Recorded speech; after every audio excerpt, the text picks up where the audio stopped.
Queridos amigos, reciban un cordial saludo de Saulo Medina Ferrer, psicólogo Provida. Estamos en un especial con ocasión del regalo que Dios nos ha dado de poder llegar a la emisión número 2000, que fue la del día de ayer, con este programa Cargados de Experiencia Jóvenes de Espíritu. A lo largo de estos casi 9 años hemos ido caminando, navegando sobre temáticas diferentes, al principio bastante centrados en los abuelos, más adelante como en cada uno de los miembros de la familia, y ahora como en temas que tienen que ver con la sociedad, con lo que puede afectarnos a todos. Entonces estamos desde ayer con un programa con Nelson, Fray Nelson Medina, sacerdote dominico de la comunidad de los padres dominicos, como ya lo dije, y vamos a continuar hablando sobre el nuevo orden mundial, sobre la ideología de género y temas afines.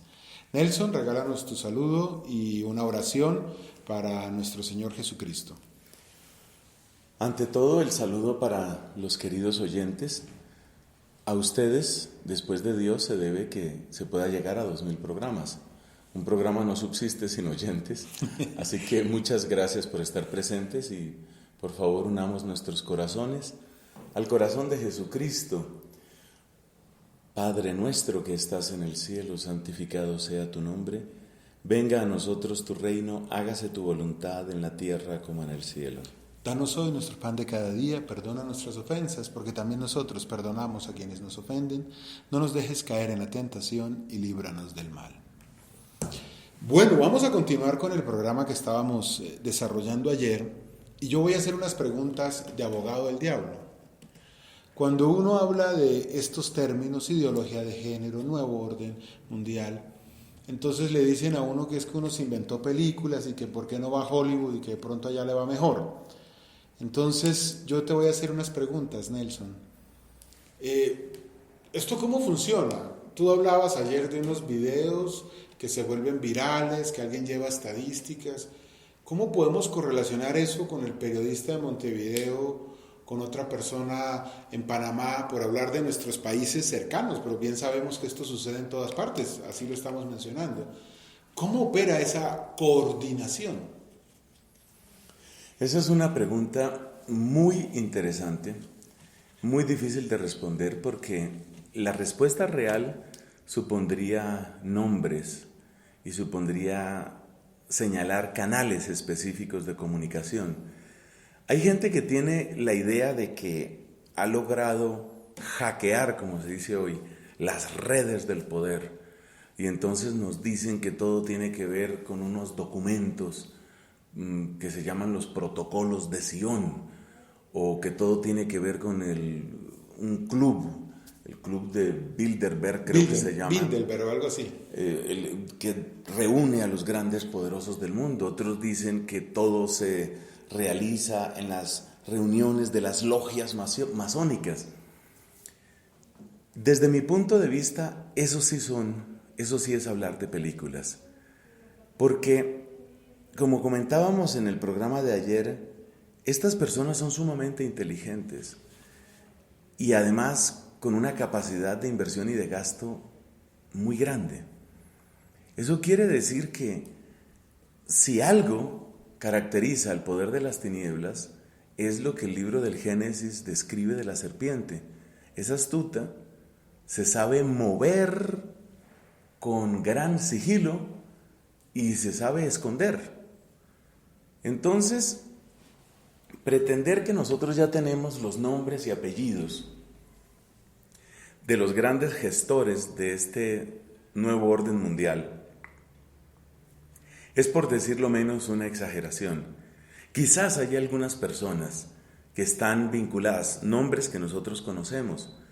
Hay, por ejemplo, un activista de izquierda, el señor George Soros, S-O-R-O-S, que es conocido porque abiertamente ha financiado todo lo que va en esta línea, todo lo que tiene que ver con empujar la legislación LGBT, todo lo que tiene que ver con ampliar el uso del aborto en todos los países.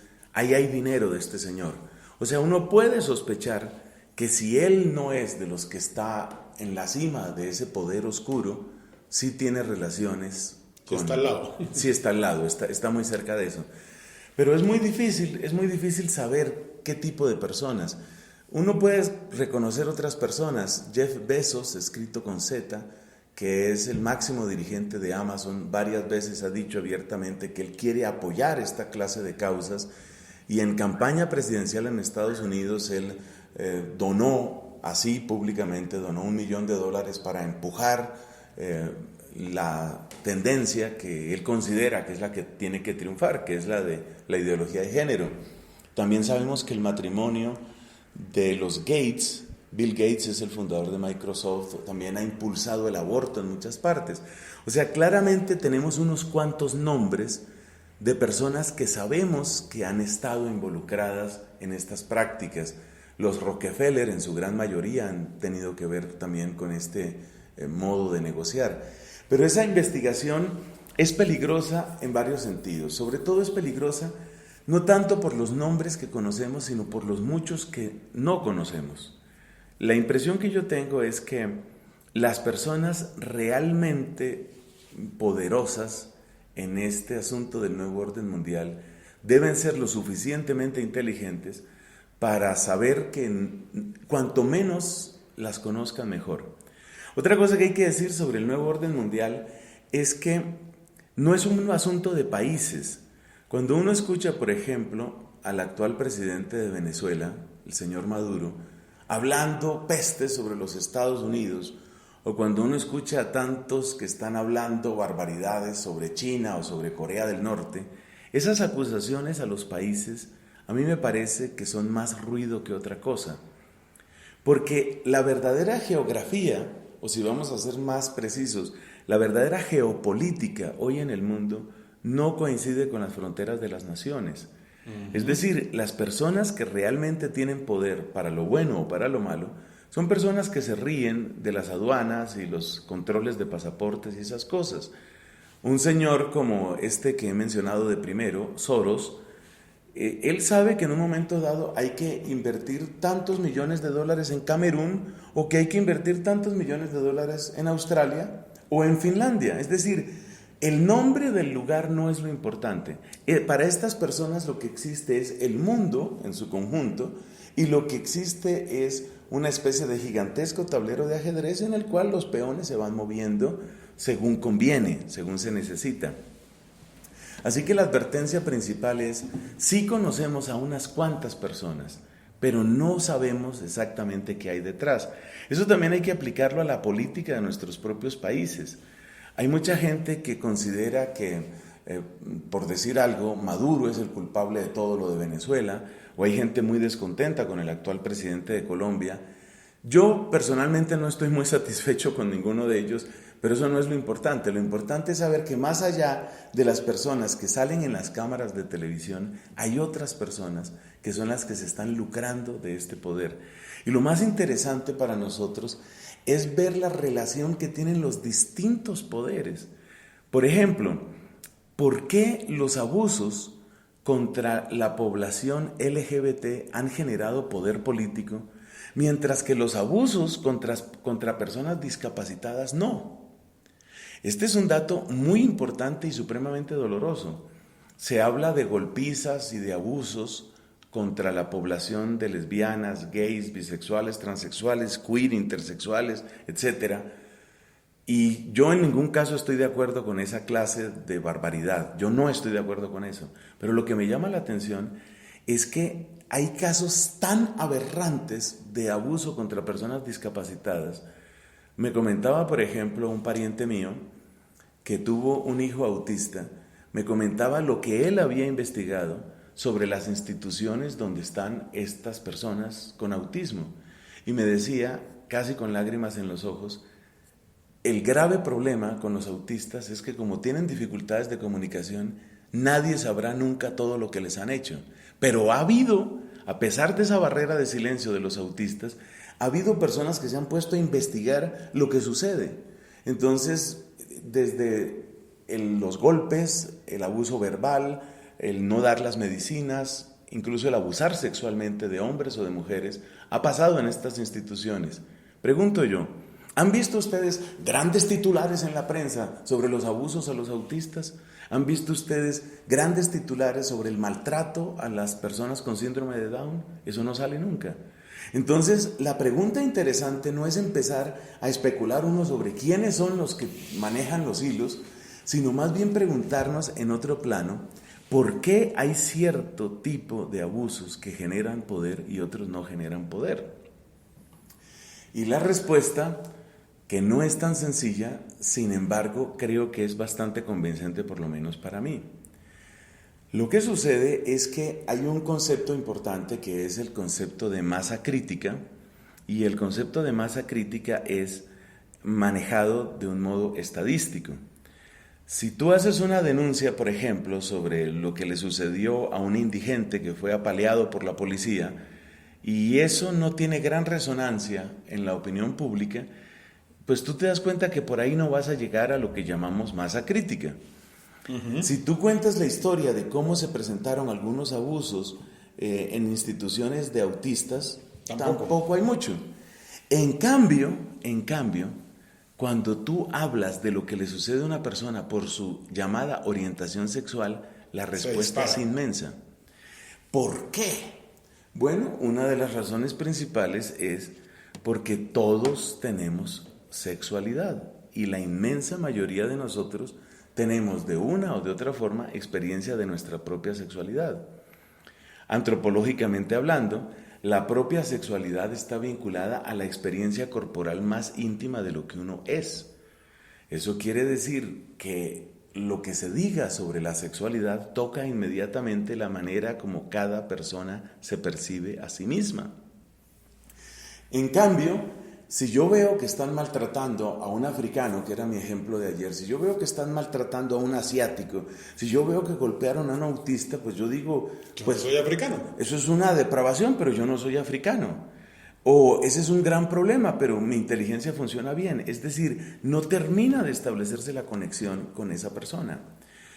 Entonces, ¿cuáles son las cosas, cuáles son los hilos que sí nos unen a todos o a casi todos? La economía sí, porque todos manejamos dinero, porque todos necesitamos dinero, porque todos de alguna u de otra manera tenemos que producir también algún bien económico. Entonces el dinero sí. Eso quiere decir que en cuanto empieza a tocarse el tema del dinero, la gente siente eso tiene que ver conmigo.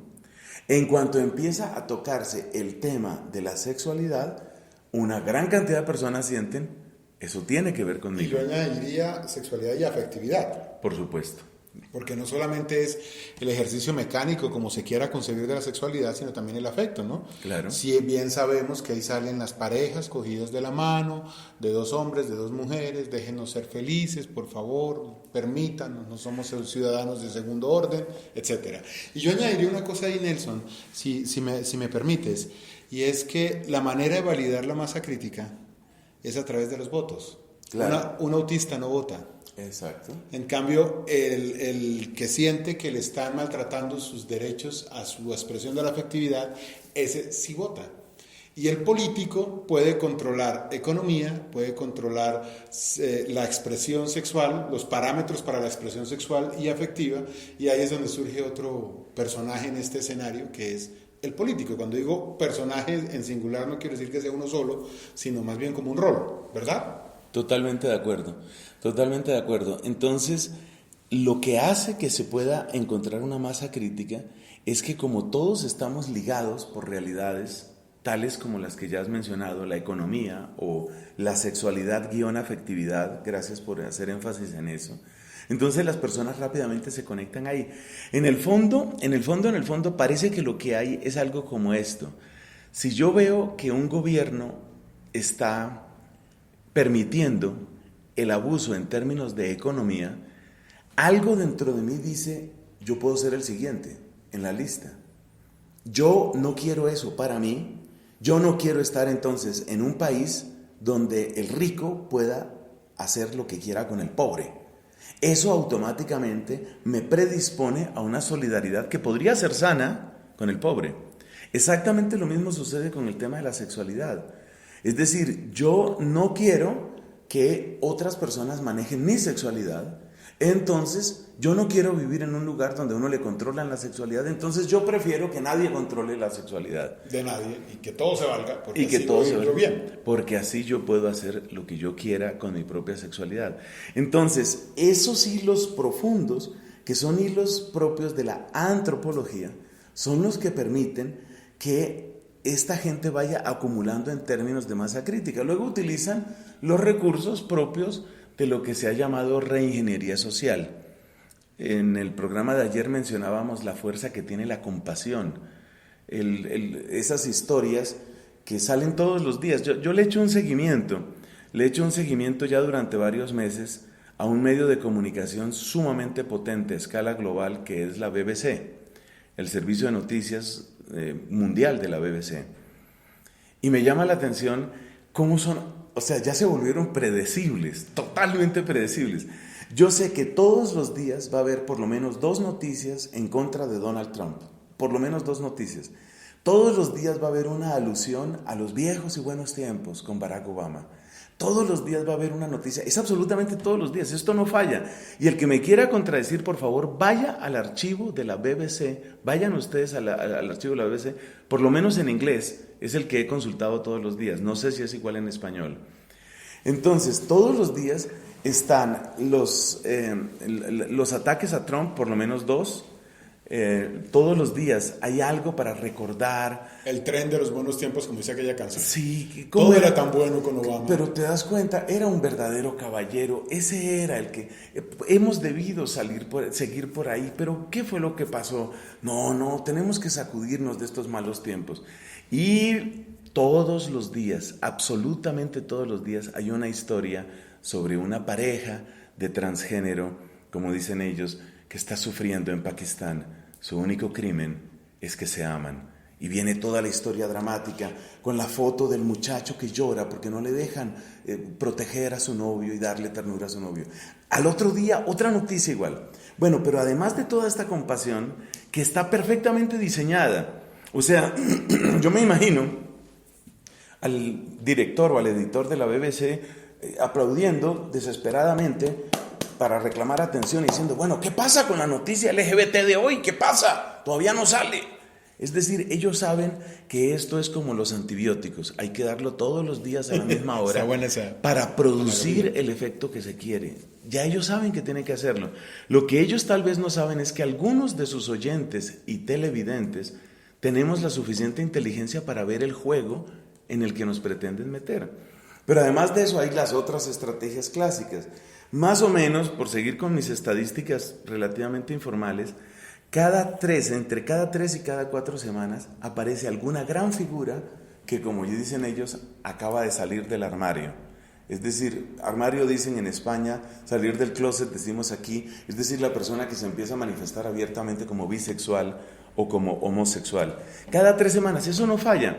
Revisen ustedes la página web de noticias de la BBC y ustedes verán que con una periodicidad perfectamente predecible, cada 3, cada 4 semanas hay una noticia. La atleta olímpica, campeona de tantas medallas, se declaró lesbiana. Luego el otro, el cantante no sé qué, lo operaron, de Nueva Zelanda, se declaró homosexual. Y así sucesivamente.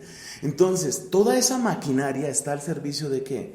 Está al servicio de operar en los vínculos más profundos que tenemos los seres humanos. Según muestra la teología de la Iglesia Católica, los vínculos más profundos que tenemos los seres humanos son exactamente 3, que son los que tienen que ver con los votos que hacemos los religiosos. Los religiosos hacemos 3 votos: pobreza, castidad y obediencia. No es una casualidad. Pobreza tiene que ver con la economía, castidad tiene que ver con sexualidad y afectividad, exacto. Y la obediencia tiene que ver con el poder. Tiene que ver con el poder. Entonces, ¿cómo se maneja, por ejemplo, el tema del poder? El tema del poder se maneja desde enviarle a las personas este mensaje: es tu decisión, eres tú. Solamente tú tienes derecho. Esto ha sido importantísimo en las campañas del aborto. Solo tú. Yo recuerdo que leía en una página un servicio web muy interesante, que lo consulto con frecuencia y tiene cosas muy buenas y también cosas desastrosas, como suele suceder en internet. Esa página se llama Quora, es una página de preguntas y respuestas. Entonces me encontré una cosa muy interesante, había una discusión sobre el aborto y como tú y yo y muchos de nuestros oyentes en este momento son pro vida, pues les puede parecer interesante esto. Hablaba una persona que se manifestaba ateo, bueno, era un hombre, y entonces él decía, para mí está perfectamente claro que el aborto es un derecho de la mujer. O sea, nadie tiene que decirle a una mujer qué tiene que hacer con su vientre. La mujer es completamente dueña de cada una de las células de su cuerpo. Es decir, esa retórica que hace mucho tiempo, y tú lo has dicho en tus programas, se ha contado y se ha repetido y ya se ha respondido muchas veces. El feto no es parte del cuerpo de la mujer, es un organismo distinto, tiene un ADN distinto, pero ellos siguen repitiendo su mentira. ¿Por qué? Porque hay una parte del cerebro de muchas mujeres que está siendo acariciada por ese mensaje, y esa parte es: soy autónoma, haré lo que se me dé la gana. Voluntad. Es mi voluntad, es el poder que yo tengo sobre mí. Entonces, las grandes autopistas para lograr una masa crítica son esas tres: decirle a la gente que es autónoma, decirle a la gente que puede disfrutar como quiera, y decirle a la gente que va a haber dinero y justicia para todos. Y eso es lo que está utilizando el neomarxismo a través de esto que llamamos nuevo orden mundial, y ese es exactamente el sistema, ese es el verdadero tren. El tren, no nos interesa tanto cuál es el maquinista de este tren, no interesa tanto si es Bill Gates o si es George Soros o si es yo no sé qué, o si es el no sé qué Rockefeller o si es el no sé qué Obama. Eso no interesa, realmente no interesa eso. Lo que más interesa es comprender cómo se mueve el tren y comprender de qué manera va llegando de un país a otro, de un congreso a otro, repartiendo sus favores y repartiendo sus cuotas de poder, que es lo que finalmente les interesa a los políticos. Entonces, cuando llega el tren del nuevo orden mundial con su ideología de género y con todo, llegan repartiendo regalos. Es decir, como cualquier politiquero, Papá Noel. como cualquier Papá Noel, llegan repartiendo regalos. Entonces el mensaje de ellos, yo lo sé porque tengo amigos pro vida que están muy metidos en el Congreso de la República de allá del Perú, y me contaban con espanto cómo la gente, los activistas de ideología de género, llegaban literalmente a repartir regalos, a repartir los cheques. Es decir, hay para ti, diputado, hay para ti, congresista. Lo único que necesitamos es que no te opongas a esto, ni siquiera que votes a favor, que no te opongas a esto. Lo demás lo hacemos nosotros. Y entonces así se va extendiendo. Como hay para todos, como hay suficiente recurso para el periodista y para el político y para el profesor y para la iglesia también. En algún otro programa, puede ser el programa 3000, podemos hablar de cómo esto ha tenido repercusiones también dentro de la iglesia. Gracias a Dios hay recursos muy fuertes dentro de la iglesia que por la promesa de Jesucristo creemos que van a triunfar. Pero esto es muy fuerte también porque se mete también dentro de la iglesia, cambiando el sistema teológico para presentarlo en unas claves de libertad de los hijos de Dios o de cosas parecidas. La llamada falsa misericordia, sí. Aunque hay una misericordia verdadera, sí, claro. Me gusta la claridad de pero falsa también misericordia. hay una misericordia falsa y hay que tener mucho cuidado con ella. Y ahí es donde empata que el periodista de Montevideo, yo tengo unas ganas de decir el nombre, pero creo que voy a ser capaz de no decirlo, con el periodista colombiano, que lo oyen desde Los Ángeles hasta Madrid. Ambos tienen la suficiente inteligencia para darse cuenta que si hablan de estos temas en estas claves, su rating sube como la espuma. Exactamente. Y el político también sabe eso. Dios quiera, estamos a unos 8 meses de las elecciones del Congreso y a unos 10 meses de las elecciones de presidente el año entrante. Permite al Señor que podamos tener una clave, un análisis más serio, más bien. Un análisis más serio para emitir nuestro voto. Se acabó el programa, Nelson, pero ¿cómo no decir? Tienes unos segundos para dar un consejo, a ver tu capacidad de síntesis. El consejo es, sé que la gran mayoría de nuestros oyentes tienen familia, son papás, son mamás, piensen en sus hijos, ese es el consejo, y piensen solamente en esto: ¿de quién va a ser el corazón, el cuerpo de mis hijos? ¿De quién va a ser? Piénsenlo bien, y si esa pregunta cala en sus corazones, abran bien los ojos a lo que está sucediendo. Hay muchos lugares donde informarse bien. Excelente. Hermano, la oración a la Virgen María, por favor. María Santísima, te pedimos que protejas los hogares, que protejas y bendigas a quienes nos están escuchando y también a sus familias. Particularmente protege la inocencia en los niños, la alegría, el entusiasmo y la fuerza en los jóvenes, la sabiduría en los mayores. Dios te salve María, llena eres de gracia, el Señor es contigo. Bendita tú eres entre todas las mujeres, bendito el fruto de tu vientre, Jesús. Santa María, Madre de Dios, ruega por nosotros pecadores, ahora y en la hora de nuestra muerte. Amén.